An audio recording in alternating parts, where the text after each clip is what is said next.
That's shameful. That is absolutely shameful. We should not tolerate that for a second.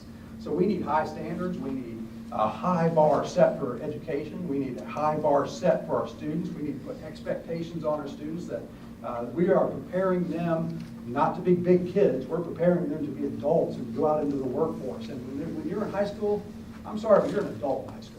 When you get to college, you're an adult in college. How many times you hear college kids? You're not a kid in college anymore. Good grief, you're an adult by the time you get to college. We're preparing our adults. We need to have those kind of expectations on our young people that they're adults. And so I get passionate about this because a failing school to me is, there is just no sense in it whatsoever. And so we have to fight for that. For the standards piece, I'm hoping it's going to come before the board. I'm hoping it's going to come before the General Assembly to look at math specifically and to transform math. The recommendations were that we should really look at Minnesota because they have the best math standard in the country. Not to repeat it, but to take and learn from Minnesota so we can have a stronger math standard here in North Carolina. That's where it stands.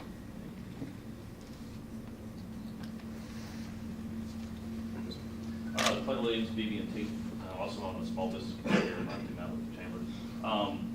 There seems to be, especially in East North Carolina and in our Twin County area, a hesitation and a waiting for a big whale to arrive to solve all of our problems and give everybody jobs. When really small business is what is the largest business hiring opportunity out there for anybody. What more can the state do to encourage small business growth and also not discourage? I know we're trying to recruit and there's the incentives gains and all those things bringing in big business, but there just seems to be that hesitation. What can the state do, if anything, to help small businesses realize that's really a good opportunity versus waiting for somebody else to give them a job? Well, there's a lot of things going on. I mean, there's a whole bunch going on there related to what the community colleges do, what the university system does. But just let's talk about kind of the idea of incentives of recruiting, what you're talking about. So what do you think is easier, to create one job at 100 different companies or to recruit a 100-person company? Create one job at 500 different companies or to recruit a 500-person company? It's always going to be the former, right? One job at a time, growing the economy through small business. It certainly is the way to do it. Yeah, you want to land the big thing when it comes along. You know, what's going to attract the corporate CEO from Chicago to Rocky Mountain, right? What's going to make a corporate CEO that's used to living in Chicago and going to Chicago Bulls games and Chicago Bears games and going to the Symphony and shopping on Michigan Avenue and all this kind of stuff come to Rocky Mountain? Well, there's highly unlikely that they're going to move the corporate headquarters here, right? I mean, maybe they'll move manufacturing facilities here, maybe they'll do that sort of thing. But there is hope that those folks will go to an urban area somewhere in the state that has those kind of amenities. So connection, again, to the urban areas, I think is important for small communities. The other thing I think we can do is a couple things. One is continue to drive the tax rate down. If you, again, I think about the company moving here, where does that decision have to flow through? It flows through the C-suite. It flows through the people that run the company. They ultimately end up making the decision, right? So if you're moving your company from some other state to outstate, what are you going to pick? You're going to pick the state that has the highest tax burden, or are you going to pick the state with the lowest tax burden? You're going to pick the state somewhere in that low range. Maybe not the lowest, but you're going to go to the low range. Why? Because number one, it impacts you personally, right? Those guys on the C-suite are going to go, am I going to go to the state that's taxing me personally the most, or am I going to go somewhere where the wealth I've grown is protected? And then they're going to say, well, how does this impact our company, right? So that's why we're driving down personal income tax. That's why we're driving down corporate income tax. Ultimately, the goal would be to get to zero, but to do that responsibly so that our government continue to run the process, right? And so that's part of the process, so we can do that. And then another thing I think we can do at the state, this one's more controversial, and this would probably not make a lot of friends with some people that support me, is I think that we should have a mega site fund in North Carolina. I think we should have a voter-approved mega site fund. Over time, stick $1 billion in that thing and say, we have this $1 billion that sits out there. And if you did that, then every Boeing and BMW and Toyota and Honda and all these companies that are looking for the mega site, we have good mega sites around our state. Everyone that's looking, they're going to come to you. You don't have to go pursue them anymore. You don't have to wonder who they are because they're going to show up at your door. because you have that fund, and to help them build their infrastructure and help them get started quickly and get up and running, because most of them want fast turnaround times. You have to have the site, you have to have the funds to build the infrastructure. And so my take on this is we've never been in the game in North Carolina, because we've never had that fund. We've never really been in the games. We tried to nickel and dime these companies as if they were going to show up, and then we act all disappointed when they don't come. I don't think we've ever really been a player, to be honest. So I think we need something like that for the big guy. But for the little stuff, continue to do what we're doing now. And the other place we have to work is even with the federal government. You're in the banking business, right? Freeing up small business loans for people. Opening up the door again so you can make the loans that you need to make to get the economy going around here. I mean, the hardest thing is that first $10,000 for that entrepreneur who wants to start a business who can't get a loan, right? And so we need to free up our banks to be able to do that.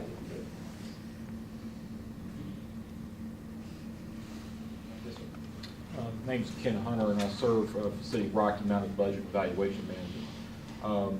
Main question that I had is, earlier this month, the State Local Government Employee Retirement System Board approved a multi-year plan of doing rate stabilization in terms of the level that the city as an employer will be, and other municipalities that are part of the system will be paying for employee pensions. The apparent goal of this, along with securing the fund, is also to try to make it possible to where they can pay cost of living adjustments for retirees out of earnings, as opposed to looking at what they had to do this past year when they were proposing to do it out of a contribution, which the legislature did not approve. Where do you and the leadership stand with respect to your feelings about this strategy, or looking at other matters with respect to the local government pension plan? Boy, I think that's beyond my pay grade. I mean, Okay. The local government pension thing is beyond my pay grade. I mean, from a state level, this football gets punted around all the time. So Right. what do you do? Yeah, a pension is a promise made, right? I think for me, a promise made should be a promise kept. You got to keep it. So once you make that promise to a group of employees, you better keep that promise. And so I think that's part of the battle you're fighting, is how do you keep this promise? And now we live in a time when you can retire at 53 years old from state government, and then you live to be 110, right? And you're living a lot longer not working as an employee as you are as one. So how do you take care of that pension long term, right? So that's a big thing. I think at some point you have to draw a line in the sand, and you're going to have to reinvent the pension system, just as other states have had to do it. Eventually, we'll probably have to do it here in North Carolina too. Same with Social Security. Nobody ever wants to talk about it. But at some point, you got to draw a line in the sand and say, okay, all you people that are born tomorrow have a different plan than those people that were born yesterday, because at some point you go, well, this is just unsustainable. I mean, it's just basic economics again. I mean, you have to work within the real world when it comes to the economics of how many people are working and how many people do they have to support out there. We can look at all of our entitlement programs across the board. I know Social Security is not necessarily an entitlement, but at least it's not mentioned as one. But the fact is, it really is, because 50% of the people get more out of Social Security than they actually put into the Social Security over a lifetime. So in a sense, it's becoming that. It hasn't always been that, but it is. So I think there's a reality of economics that just comes into play with states and local municipalities to say how many people are on that system and how long are they going to be on it, and who's going to be left to foot the bill, right? Absolutely, and I realize that you all have your own issue in terms of the healthcare side for state employees. Yeah. I mean, the pensions generally here are in good shape, but it's the health plans that are really a challenge for you. Yeah. And I wanted to follow up also with a question earlier regarding small businesses, and you kind of talked about banking and financing. Do you see the state taking more action in terms of trying to expand the availability of crowdfunding for small businesses? I don't know. Steph, have you talked about that at all? Have you guys? I've got a bill that I've sponsored two different bills in the last two sessions. One with Tom Murray, who's no longer there. I've got one sitting in the Commercial Job Development Committee right now that Chris Mills and I have put in. So I'm ready to move it whenever. What's holding it up? What's the roadblock, I guess? I think part of it at first of the session last time was we kept having somewhat competing interests within that space, telling us how it needed to work and so forth. We had to clean it up 2 or 3 times. I think now it's just a matter of educating the rest of the legislature probably to get it together. So you think there's hope this session, or maybe the long session? I don't know if we'll be able to do a short session or not, because most of us have to length the long session, or really hope the short session will really be short. I mean, really short. And we'll do what we're supposed to do in the short session and tinker with the budget, fine tune it, and get out of there. And not do a lot of other mischief. But, I hope at least by the next long session we get that passed. I was at a commercial job development, interim committee meeting earlier this week, and, Secretary Barlow was saying the two things that businesses need to grow. I forget what the other one was, but one of them was crowdfunding. Yeah, he's a big supporter of that and has been for a while, so, so your representative is taking care of that for you. Good. Talk to Mr. Collins. Yes, sir. I'm Bob Land, self-employed, run an insurance investment firm here. It's sort of related to Amanda's question. Has anybody done any kind of studies? You know, there's two choices states have on healthcare with the marketplace. You tap into the federal, like we're doing, or you set up your own. And I know initially they didn't want to set up their own when the new government came in. There's an expense for that. Depending on what shakes out with the ACA, has anybody done any studies on the states that have their own exchanges? Do they have more control on costs? They get to employ their own people to run the exchanges. I'm just wondering if anybody's looking at, you know, in a state where we go to the federal, we're having 35% rate increases. Maybe we go to a state where they're running their own and it's 20%.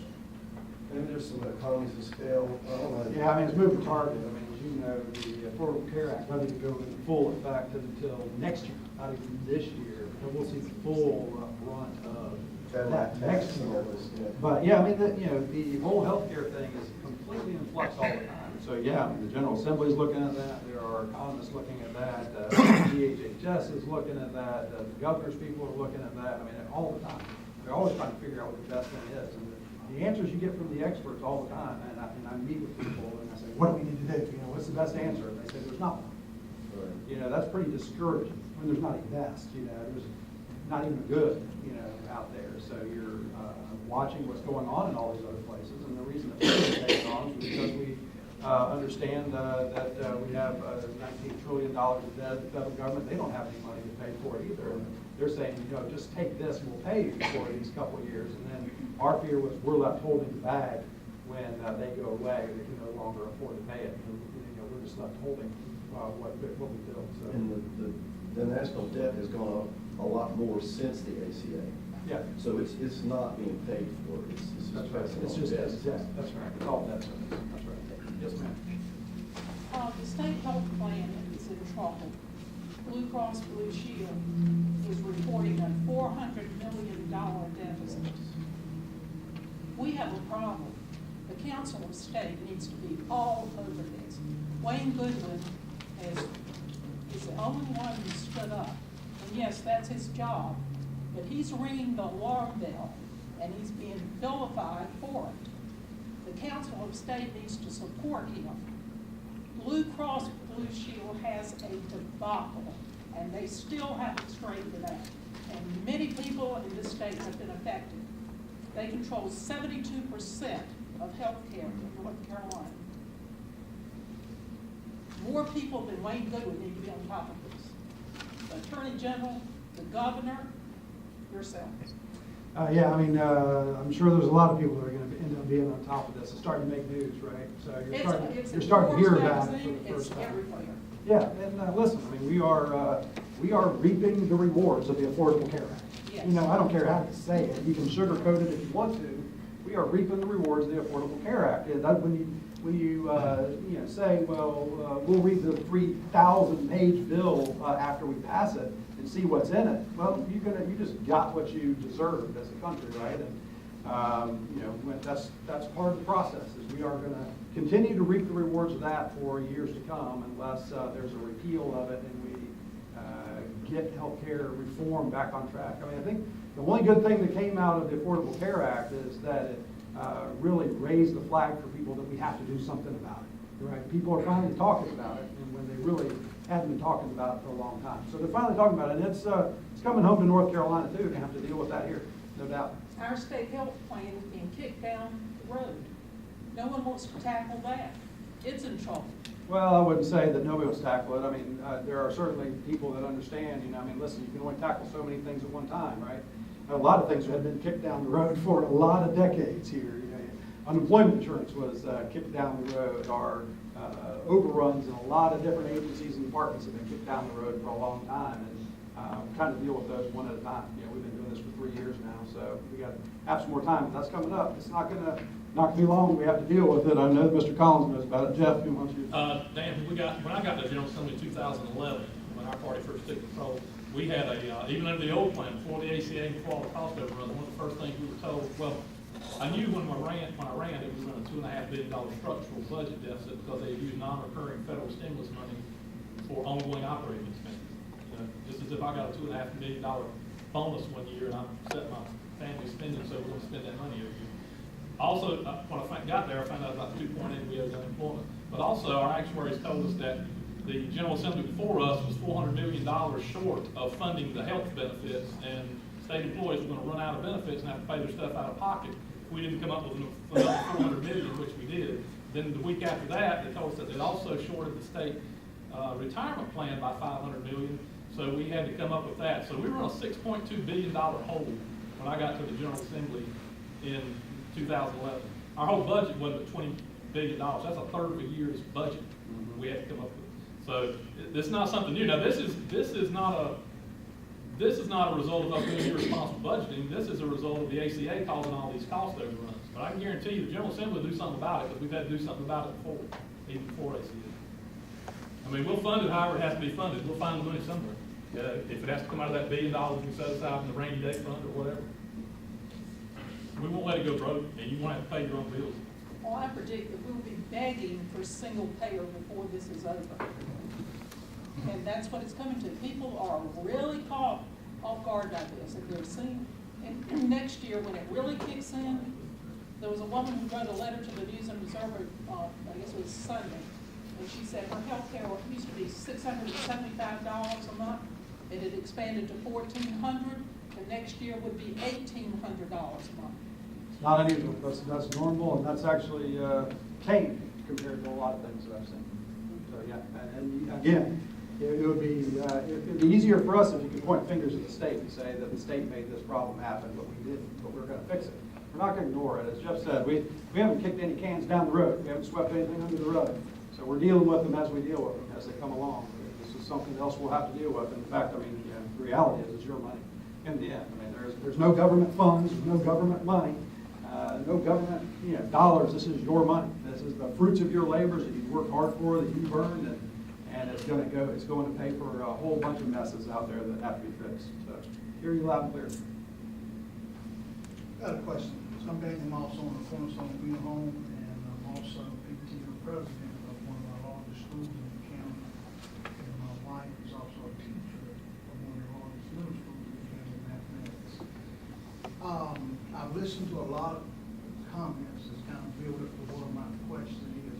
You say you're an engineer, architect, engineer, and all this stuff. I'm not smart enough to be an engineer. Those are the engineers in the room. Architect is the rug you laid out for the picture. Yeah, that's right. We draw pretty pictures. As we look at the education, you said it's a #1 priority, and I look at this building, this building, and we had 200 students in here. We've got the facilities, but we don't have a teacher. The teacher, what good is all of it? When my wife started teaching 20 years ago, the state gave us a package with all those years of pay raises.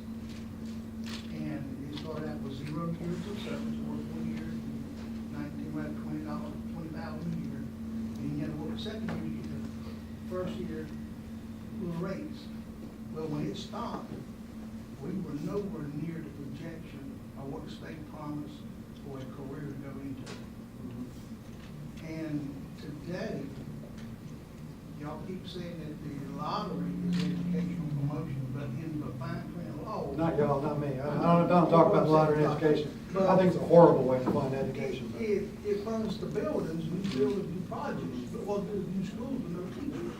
So I want to know how we're going to take care of our teachers.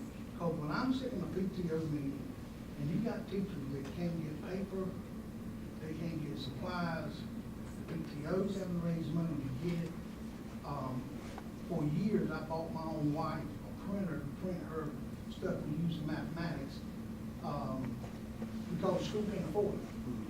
But we're building buildings with lottery money, but we can't redo the law to shift this money that's sitting in reserve. You say, well, you know, got reserve for this, reserve for that.